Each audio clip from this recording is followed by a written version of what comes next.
asambleísta de oposición asegura que desde que Técnica General de Construcciones ganó el concurso para el primer tramo del eje vial Vilcabamba-Bellavista, hubo ya cuestionamientos, que hubo falsificación de documentos sobre maquinaria. ¿Qué nos puede decir al respecto? Ahora, con la nueva ley de contratación pública y quizás en aquel entonces cuando hubo el concurso, es más fácil hacer los reclamos. Y siempre las empresas que no son las que ganan pueden hacer denuncias de cualquier tipo, pero obviamente Fiscalía investiga.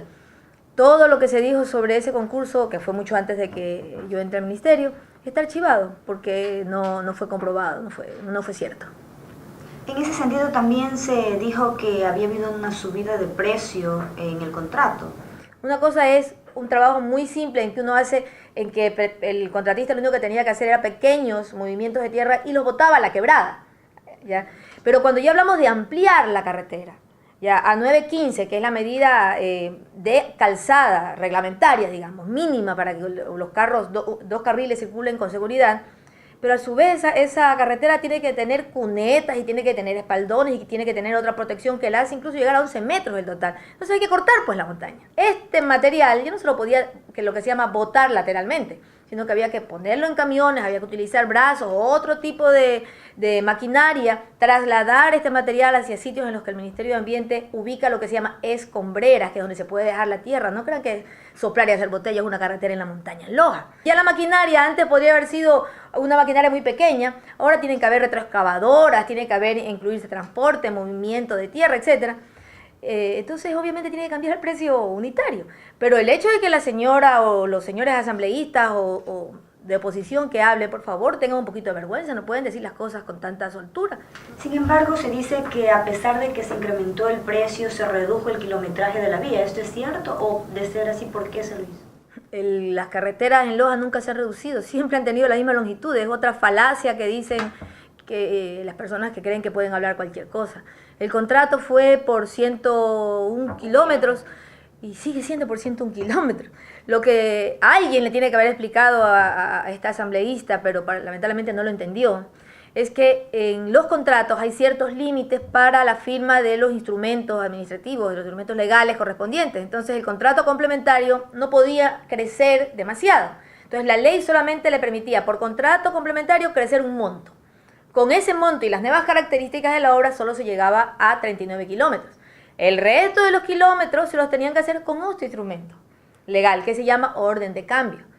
¿Ya? Eso es lo que dicen los documentos. Pero quien quiera que se los haya explicado o si los ha leído solita y no pudo entender, por favor pregunte.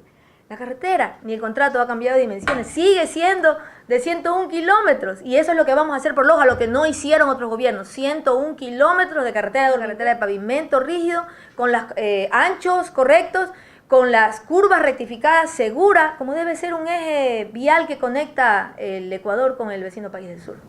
En ese sentido, estos trabajos que usted me indicaba de excavaciones que fueron considerados después, también se dice que ha habido sobreprecios en ellos entre 200 y 300%. Bueno, primero que no hay excavación en esta obra, es otro error de la pobre asambleísta que le recomiendo seriamente que se consiga alguien que sepa de asesor. Pero en todo caso, es lo que explicamos hace un momento, son los cortes. Antes no había cortes, antes la carreterita era la misma carreterita de montaña, que era lo que a nadie le importaba que siga teniendo Loja, una carreterita de montaña donde era muy difícil y muy inseguro transitar, con una carretera ya de primer orden. Entonces, lo que hubo son cortes, y cada con toda la explicación que hicimos, al cambiar el rubro, el análisis unitario del costo, obviamente cambia el lugar. ¿Se podría hablar de un porcentaje total de avances, tal vez? Al cambiar las características y sobre todo el pavimento, el tipo de pavimento, de asfalto a pavimento rígido, que es hormigón, obviamente se complican y se tiene que dar un plazo adicional. Entonces, en este momento de la nueva obra estaremos alrededor del 30%. Y me parece que escuché a un comentarista que tampoco ellos tienen por qué conocer, ¿no? Que si hace un cálculo, pues si hasta ahora se ha avanzado, esta señora decía creo que un 10% o algo así. Llegaremos al 2020, es un sinsentido, porque, como le digo, el pavimento es el acabado final de la obra, pero la obra, a su vez, mientras se pavimenta un tramo, se van haciendo los cortes, la preparación del terreno, la compactación, la base, subbase, etcétera, del resto de la carretera. Y no es que se avanza de esa forma como así, exponencial, como comentaba una persona que desconoce, ¿no? Loja tendrá una nueva carretera de pavimento rígido, es decir, hormigón, que durará 30, 40 años y que en realidad será la cara del Ecuador hacia la frontera sur.